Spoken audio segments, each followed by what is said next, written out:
Relax and release is a method of allowing difficult emotions to pass through us as opposed to our default tendency to push them away. I have learned this method from MichaelSinger. Have you heard about the Relax and Release method by MichaelSinger? Comment yes or no below. So, when we are going through a difficult emotion, instead of resisting it, we try to relax our body, we try to relax the muscles.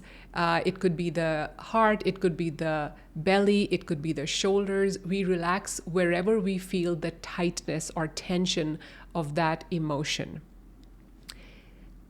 When we're doing this relax and release with something like being stuck in traffic, it's probably not too painful. Mickey calls these, by Mickey I mean MichaelSinger, he calls these kind of situations the low-hanging fruit, for example, being stuck in traffic.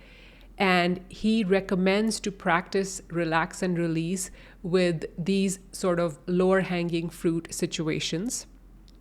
But when we are facing something bigger, for example, for me, it is being yelled at by somebody, that often brings tears into my eyes. So I'm not talking about low-hanging fruit situations anymore. I'm talking about bigger things that bother us, that bring us some pain, and when we want to relax and release through these kind of situations.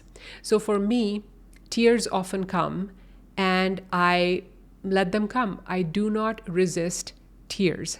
Now, to a regular person who is conditioned by our society and culture, crying and tears does not look like relaxing. So if you cry when you're trying to relax and release through a difficult emotion, you might get the idea that you are failing at relax and release because tears do not look like relaxing, right? But I want to assure you that you are not failing, you are doing it right, because tears are just a part of the sadness or whatever difficult emotion you're feeling. Tears are a part of it. And tears are proof that you are not resisting the emotion, you are allowing it to take over you, and sometimes that will bring tears. So tears are a good thing. I think that they help us to release some of our stored pain. Doing the relax and release method is not easy. MichaelSinger says that what is stored with pain comes out with pain. So it is not easy, it is painful, but I do believe that if we are sincere with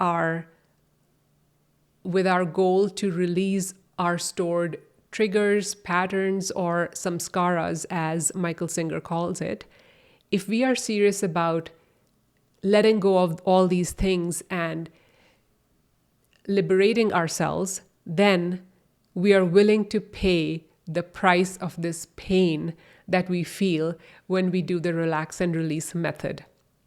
I have made an episode about 5 things that I do that help me with the relax and release process. I will link in the description below, I will link to that episode.